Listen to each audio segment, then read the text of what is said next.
Assalamualaikum warahmatullahi wabarakatuh. Alhamdulillahilladzi nasta'in wa nastaghfir wa na'udzu billahi min shururi anfusina wa min sayyiati a'malina may yahdihillahu fala mudhillalah wa may yudlil fala hadiyalah. Asyhadu an la ilaha illallah wa asyhadu anna Muhammadan abduhu wa rasuluh la nabiyya ba'dah. Rabbi shrah li sadri wa yassir li amri wahlul 'uqdatam min lisani yafqahu qawli, amma ba'd.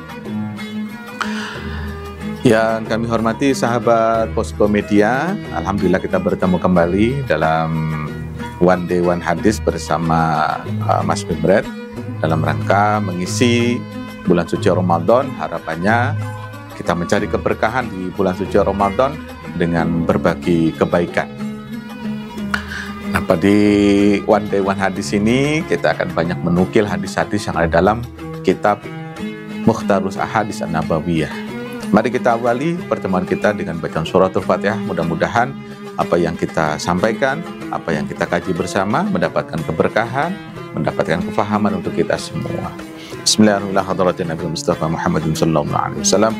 Summa ila khairil anbiya wal mursalin wasyuhada wassalin sahabati wat tabi'in wal jalin wa hadza syari. Summa fi hadza kitab Mukhtarus Ahadits An-Nabawiyah Abdul Hashimi Al-Fatihah. A'udzu billahi minasyaitonir rajim. Bismillahirrahmanirrahim. Alhamdulillahirabbil alamin arrahmanir rahim maliki yaumiddin. Iyyaka na'budu wa iyyaka nasta'in ihdinas siratal mustaqim. Siratal ladzina an'amta 'alaihim ghairil maghdubi 'alaihim waladdallin. Amin. Bismillahirrahmanirrahim. Qala musannifur rahimahullahu ta'ala wa nafa'na bi ulumihi fid dharain. Amin. Bismillahirrahmanirrahim. Iyyakum waz-zina fa inna fihi arba'a khisalin yudhabu al-bahai anil wajhi wa yaqta'ur rizqa wa yaskhatur rahman wa yujibul khuludu finnar. Rawahu Tabrani an Abi Abbas. Kanjeng Nabi SAW dawuh bersabda dalam hadis disebutkan iyyakum waz-zina. Iyyakum wedya sira kabeh waz-zina ing perbuatan zina. Fa inna fihi arba'u khisal. Kata Kanjeng Nabi, dalam perbuatan zina itu ada 4 perkara yang bisa menyebabkan 4 perkara ketika kita melakukan berbuat zina. Yang pertama, apa kata Kanjeng Nabi? Yudhabu al-baha'u anil wajhi.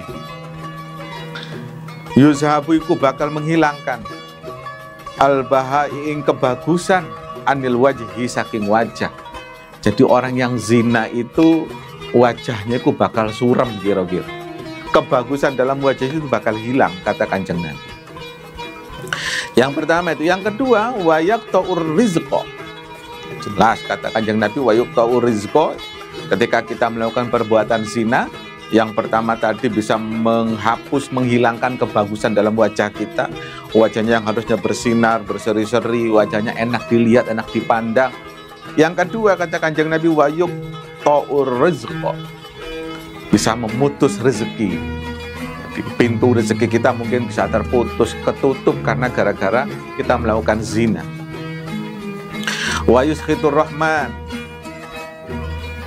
Wa yuskhitur rahman, dan bisa membuat muring-muring, membuat murka ar-rahmanu zat kang duweni sifat rahman, sifat kasih sayang. Allah tuh maha pencemburu. Kalau ada umatnya, kalau ada hambanya itu yang berbuat zina itu sok muring-muring. Karena manusia diciptakan sudah sebegitu bagusnya, sebegitu baiknya, tak malah melakukan perbuatan zina. Wa yujibu al-khuluda finnar, kata Kanjeng Nabi. Yang keempat adalah wa yujibu, dan itu bisa menyebabkan al-khuluda finnar, kekalnya dalam neraka. Nah, itulah bahayanya ketika kita berbuat zina.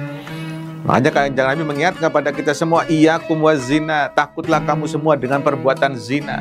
Karena perbuatan zina itu fa inna fihi arba'u khisalin, bisa menyebabkan 4 perkara. Yang pertama, yuzhabu al-bahai anil wajhi, bisa menghilangkan kebagusan di wajah. Ya mungkin saja wajahnya suram, mungkin saja kalau ada orang tuh wajahnya enak dipandang, suram, kira-kira itu kebanyakan berbuat zina. Berbuat zina akhirnya ya wajahnya suram. Kita tahu ada zina ada 2, ada zina muhson, ada zina ghairu muhson.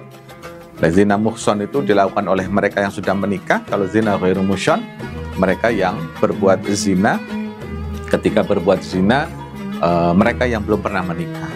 Kalau zina muhson itu sanksinya cukup berat, yaitu dirajam, dilempari batu sampai mati, ketika dia dipendam sampai mati.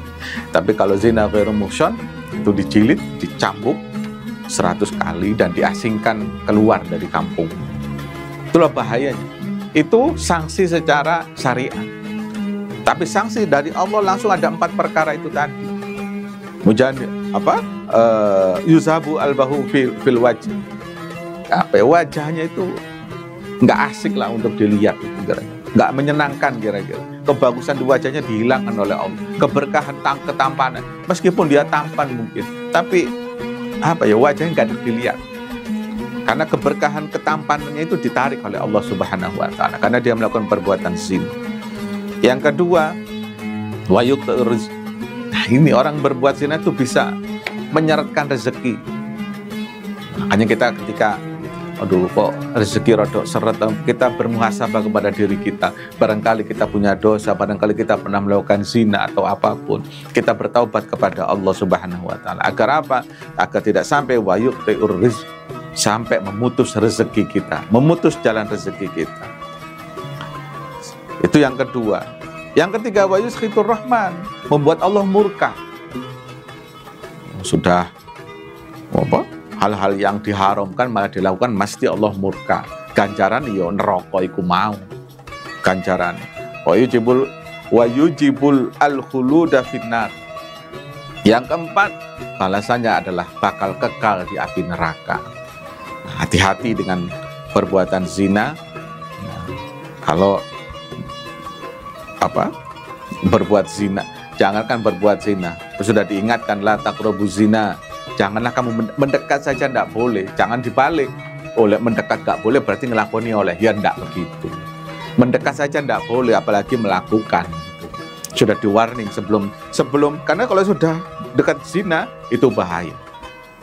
Mumpung tidak dekat dengan zina, lebih baik wala taqrabu zina. Jangan kamu mendekat dengan zina. Kamu mendekat dengan zina, itu sangat bahaya. Apalagi kalau sudah berkeluarga, sudah punya suami atau sudah punya istri, kemudian zina dengan orang lain, ini pasti rumah tangga akan semakin berantakan. Satu sisi secara zahir rumah tangga berantakan, satu sisi lagi secara syariat dia harus mendapatkan 4 perkara ini yang bakal diterima kelak nantinya, selama dia belum mau bertaubat. Jadi hati-hati dengan perbuatan zina, hati-hati. Karena sekarang itu pintunya banyak orang untuk melakukan mau berbuat zina itu. Jadi perlu hati-hati. Kanjeng Nabi sudah mengingatkan kepada kita semua, iyyakum wazina. Takutlah kamu dengan perbuatan zina. Karena perbuatan zina itu ya kayak begini ini. Ganjaran yang akan bakal diberikan oleh Allah. Sanksi yang diberikan, hukuman yang akan diberikan. Di dunia saja ketampanannya, kebagusan wajahnya itu bakal dihilangkan oleh Allah. Mungkin aja dilihat itu kayak gak menyenangkan, wong iki kayak rada sepet ae, apa maneh senengane iku lek ditakoki lek ngomong itu gak jelas. Akhirnya gare sumpek kayak wong. Itu perlu hati-hati. Jangan-jangan kebagusan wajahnya ditarik oleh Allah karena berbuat zina. Dan itu perlu hati-hati. Makanya bulan puasa ini sebagai kawah condro di muka bagi kita untuk bagaimana menahan hawa nafsu, bagaimana menahan dari hal-hal yang bisa membatalkan puasa, termasuk menahan hawa nafsu agar tidak berbuat zina kepada yang lain. Salah satunya adalah itu. Jadi harus hati-hati dalam berbuat. Nah, karena itu lebih baik kalau sudah berkeluarga, lebih baik harmoniskan dengan keluarga untuk menjadi keluarga yang sakinah, mawaddah, warahmah. Mudah-mudahan bermanfaat. Walafu minkum, wallahu a'lam bishawab. Assalamualaikum warahmatullahi wabarakatuh.